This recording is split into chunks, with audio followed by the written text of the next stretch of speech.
Hello everyone. तो क्या हाल चाल है आप सभी के। उम्मीद करते हैं सब अच्छे से होंगे और आप लोगों का एग्ज़ाम भी आज अच्छा से गया होगा। ठीक है, तो देखते हैं कितने बच्चों को लगता है एग्ज़ाम अच्छा गया। जिन्हें एग्ज़ाम लगता है एग्ज़ाम अच्छा गया वो ए कमेंट कीजिएगा, जिन्हें लगता है कि उनका एग्ज़ाम ख़राब गया है वो के कमेंट कीजिएगा। देखते हैं कितने बच्चों को लगता है कि अच्छा गया, कितने बच्चों को लगता है ख़राब गया। ठीक है, तो यहाँ पे हम लोग हिंदी के आंसर की को डिस्कस करने वाले हैं। हिंदी के आंसर की को डिस्कस करने वाले हैं कि क्या इसका आंसर होगा। ठीक है, आप लोग मिला के देखिएगा कि कितना मार्क्स आप लोगों का बन रहा है और कमेंट भी कीजिएगा कि कितना मार्क्स आप लोगों का आया। देखते हैं हाईएस्ट मार्क्स कौन लाता है, देखते हैं हाईएस्ट मार्क्स कौन लाता है। ठीक है, चलिए शुरू करते हैं। यहाँ पे एक दिया हुआ है गद्यांश जिसको यहाँ पे पढ़ के आंसर करना था। यहाँ पे पढ़ेंगे नहीं हम लोग, डायरेक्ट हम लोग आंसर करेंगे। ठीक है, ताकि लोग बस आंसर से मतलब होना चाहिए। देखिए पहला सवाल यहाँ पे था कि मानव जाति के को महत्व दिलाने में किसका योगदान है। तो इसका आंसर हो जाएगा डी नंबर, विवेक और विचारों का। विवेक और विचारों का। अगला सवाल देखिए, अगला सवाल यहाँ पे कह रहा है कि मनुष्य की श्रेष्ठता की नींव क्या है। तो इसका आंसर हो जाएगा आपका, इसका आंसर हो जाएगा आपका दूसरा का, एक सेकेंड दूसरा का,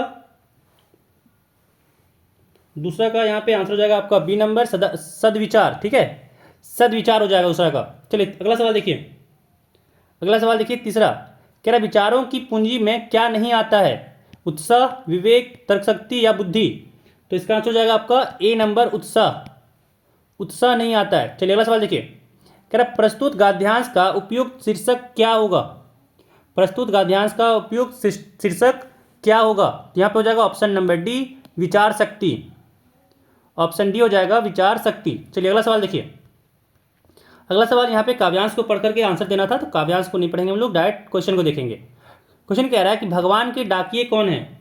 भगवान के डाकिये कौन है। पर्वत और झरने, पक्षी और बादल, पेड़ और पौधे या पानी और हवा। तो इसका आंसर हो जाएगा आपका बी नंबर, पक्षी और बादल। ठीक है, देखिए यहाँ पे अगर आपको लगता है कि क्वेश्चन का आंसर गलत है तो आप लोग कमेंट में बताइएगा, फिर से आपको उस क्वेश्चन को देख करके आपको आंसर बता दिया जाएगा। ठीक है, क्योंकि यहाँ पे जल्दी बना रहे हैं तो हो सकता है एक दो का गलत हो सकता है। ठीक है, चलिए अगला सवाल देखिए, कह रहा है यहाँ पे कि एक देश की धरती दूसरे को क्या भेजती है। लेकिन इतना कंफर्म है कि गलती होने का चांस तो नहीं के बराबर है। चलिए देखिए, कह रहा है यहाँ पे एक देश की शक्ति दूसरे को क्या भेजती है। मिट्टी, फूल, सुगंध या उपहार। तो इसका आंसर हो जाएगा आपका सी नंबर, सुगंध। ठीक है, चलिए अगला सवाल देखिए, कह रहा प्रकृति को किस रूप में प्रस्तुत किया गया है।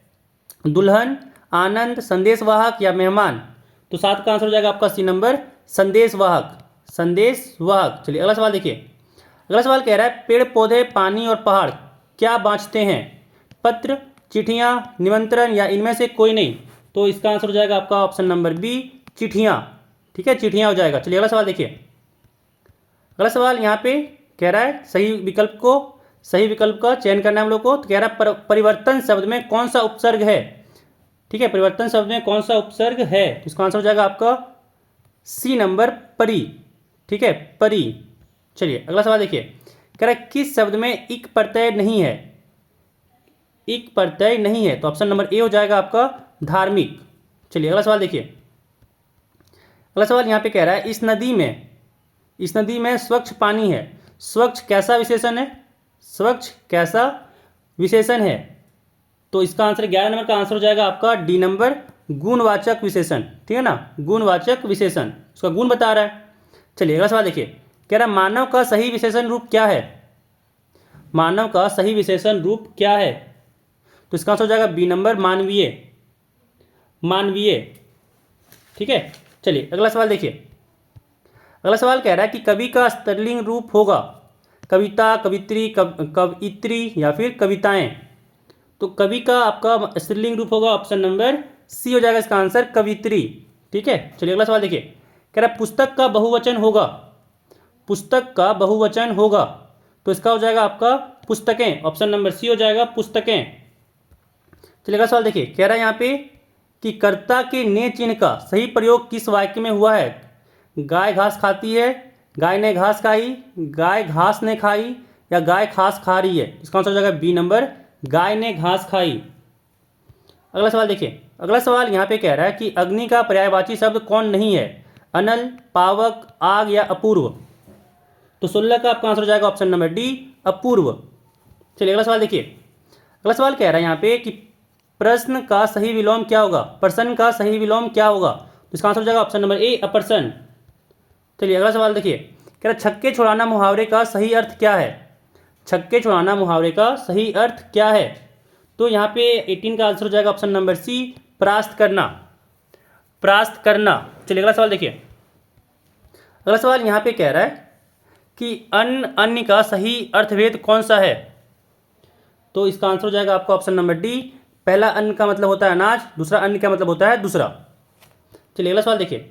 20 नंबर कह रहा है कि प्रातः काल हुआ और चिड़ियां चहचहाने लगी, यह किस प्रकार का वाक्य है, सरल, संयुक्त, मिश्र या उपवाक्य, तो 20 का हो जाएगा आपका बी नंबर, संयुक्त वाक्य। ठीक है। चलिए अगला सवाल देखिए। यहाँ पे फिर से गद्यांश को दिया हुआ था जिसको पढ़ के हम लोग को आंसर करना था। अब यहाँ पे आपका सब पाठ्य पुस्तक से क्वेश्चन स्टार्ट होगा। यहाँ पे कह रहा है प्रस्तुत गद्यांश किस पाठ से लिया गया है, तो इसका आंसर हो जाएगा आपका ए नंबर, नाना साहेब की पुत्री देवी मैना को भस्म कर दिया गया। ठीक है, ये आपका चैप्टर 5 था, चैप्टर 5 था। ठीक है, चैप्टर 5 आपका यहाँ पे आंसर में हो जाएगा। चलिए अगला सवाल देखिए। अगला सवाल यहाँ पे कह रहा है कि नाना साहेब जब कानपुर से भागने लगे तब वे किसे अपने साथ नहीं ले जा सके, तो इसका आंसर हो जाएगा सी नंबर, पुत्री, पुत्री मैना को। ठीक है ना, पुत्री मैना को नहीं ले जा सके थे। अगला सवाल कह रहा है यहाँ पे कि नाना साहब का महल कहाँ था, तो नाना साहब का महल था बिठूर में, ऑप्शन डी हो जाएगा बिठूर।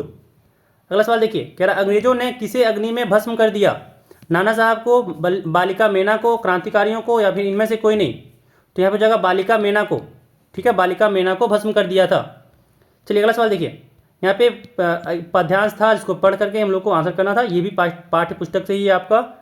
चलिए अगला सवाल देखिए। यहाँ पे कह रहा है 25 नंबर की हरियाली डाली किसका प्रतीक है, स्वतंत्रता, गुलामी, वैभव या कृषि, तो 25 का आपका आंसर हो जाएगा ऑप्शन नंबर ए, स्वतंत्रता का। ठीक है। चलिए अगला सवाल देखिए। अगला सवाल यहाँ पे कह रहा है कि यहाँ मुझे किसको कहा गया है, किसको कहा गया है।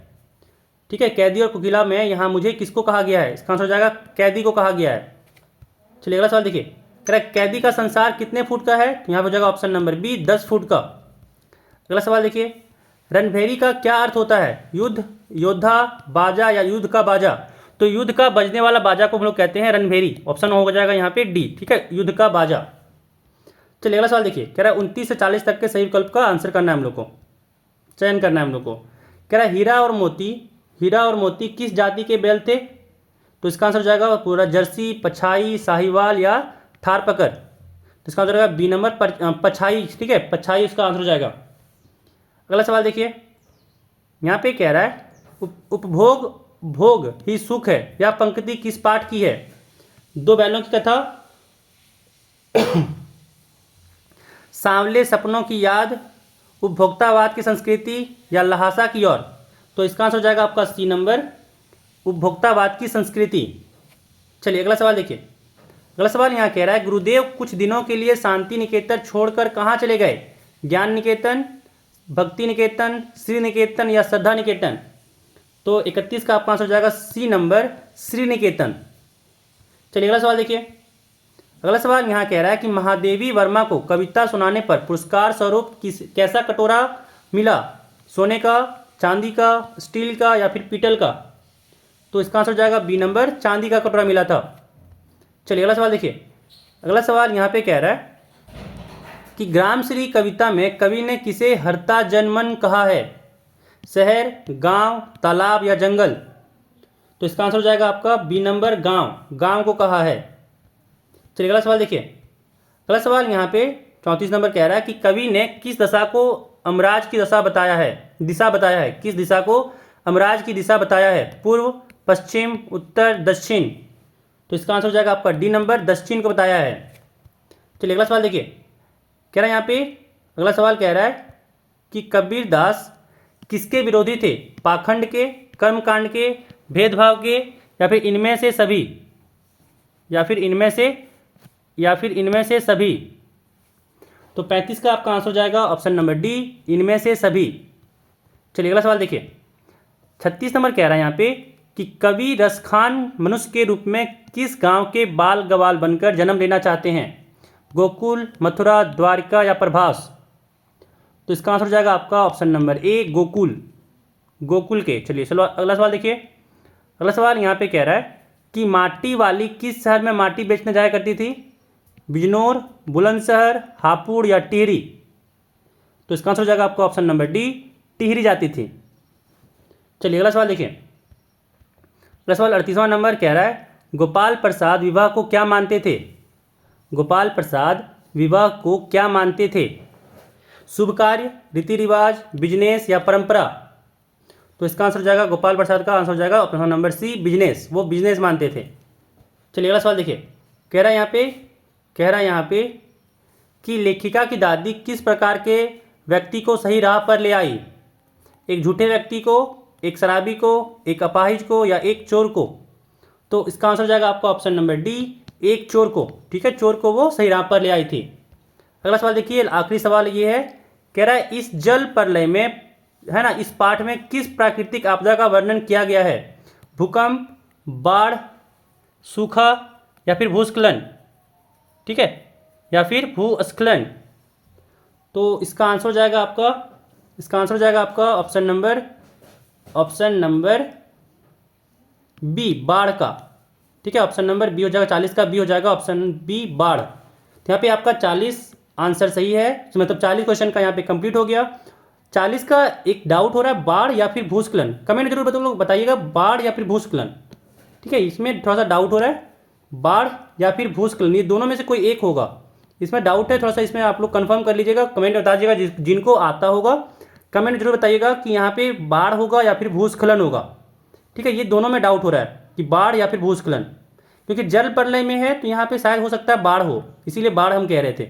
यहाँ पे इसको ढूंढने जल्दी टाइम में इसको ढूंढना भूल गए। ठीक है, ढूंढना इसको भूल गए 40 में, क्या होगा इसका आंसर? तो इसका आंसर शायद हमें लगा बाढ़, इस जल प्रलय में बात हो रहा है, जिसमें हमको लग रहा है बाढ़। अगर किसी को आता हो तो कमेंट जरूर कीजिएगा कि बाढ़ होगा या फिर भूस्खलन होगा। ठीक है, तो इस वीडियो में यहाँ पे हम लोग 40 क्वेश्चन का आंसर डिस्कस किए। कमेंट में जरूर बताइएगा कि आप लोग का कितना मार्क्स बना,